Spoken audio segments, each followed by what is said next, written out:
আর এখানে মূলত স্যার আমি ডিজাইন করছি 3টা পেজ স্যার। একটা হলো স্যার হোম পেজ নামে, যেখানে স্যার আমি রাখছি রেজিস্টার বাটন, লগইন বাটন আর এক্সিট বাটন স্যার। এখানে রেজিস্টার বাটন দিয়ে আর কি স্যার আমি রেজিস্ট্রেশন করবো। দেন রেজিস্ট্রেশন কমপ্লিট হলে স্যার আমি আর কি ওই এটা আমার ডাটাবেজে স্যার রেজিস্টার হবে। দেন ওটাতে যে কোনো একটা ইউজার আইডির পাসওয়ার্ড দিয়ে লগ ইন করবো। দেন আমি স্যার এক্সিট দিয়ে আর কি আমি শুধু বেরিয়ে যেতে পারবো। হোম পেজের কাজ স্যার। রেজিস্ট্রেশন ডিজাইনের কাজটা হলো স্যার, যেটা আমি স্যার রেজিস্ট্রেশন ডিজাইনের কাজটা করছি স্যার। এখানে স্যার ব্যাক বাটন দিয়ে আমি হোম বাটনে ব্যাক করতে পারবো। সাবমিট দিয়ে স্যার আর কি আমি আমার রেজিস্ট্রেশনটা কমপ্লিট করতে পারবো। আমি স্যার রিসেট দিয়ে আমি আমার বক্সগুলো ক্লিয়ার করতে পারবো স্যার। লগ ইনের স্যার ডিজাইনটা করছি স্যার, একটা এনআইডি আর ইউজার আইডি আর পাসওয়ার্ড দিয়ে রাখছি।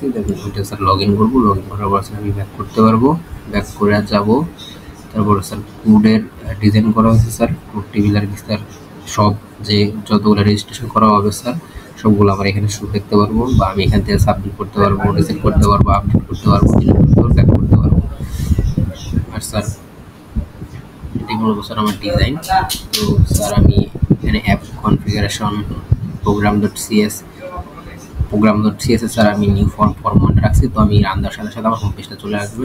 এর অ্যাপ কনফিগারেশন বলতে স্যার আমি আর কি ডাটা বেজের সাথে আর কি কানেকশন করছি, ইনিশিয়াল স্যার দেখতে পাচ্ছি স্যার আমার স্যার মানে আমার গ্রুপ টেবিলে শো করছে স্যার। আমি এখান থেকে ইচ্ছা করলে ডিলিট করতে পারবো, আপডেট করতে পারবো, ব্যাক করতে পারবো। তাহলে স্যার আমি এটা ডিলিট করবো। তো এনআইডি হলো আমার প্রাইমারি কি, আমি এখন 3 নম্বর এনআইডিটা ডিলিট করবো। তো এটা যদি আমি স্যার ডিলিট বাটন দিই, ডিলিট ডাটা সাকসেসফুলি দেখাচ্ছে স্যার। এখান থেকে আমি স্যার আপডেট করতে পারবো, সব করতে পারবো, সব কিছু দেখতে পারবো। আমি এখান থেকে স্যার ব্যাক যাবো, রেজিস্ট্রেশন করবো। রেজিস্ট্রেশন স্যার এখানে আমি নাম দিলাম জহিরুল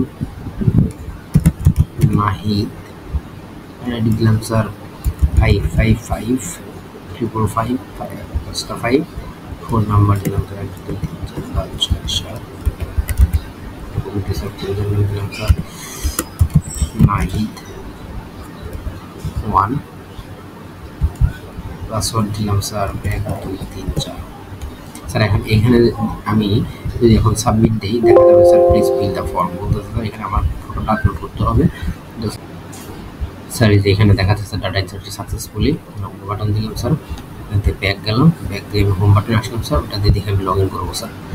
লগ ইন করবো, নাম দিছি স্যার নাহিদ 1,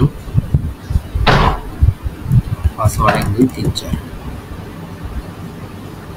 লগ ইন দিলাম স্যার। এই যে আমি অ্যাক্সেস করতে পারছি স্যার, করতে পারি স্যার। এই যে রান দেওয়ার পরে স্যার আমি এন্ট্রি দিলাম স্যার, আমার নাম দিলাম নাহিদ জহিরুল স্যার। এই যে আইডি দিলাম স্যার নাহিদ 1, পাসওয়ার্ড দিয়েছিলাম 123, ছবিটা আপলোড দিয়েছি, টাইম আর ডেটটা স্যার আমার দেখা গেছে স্যার।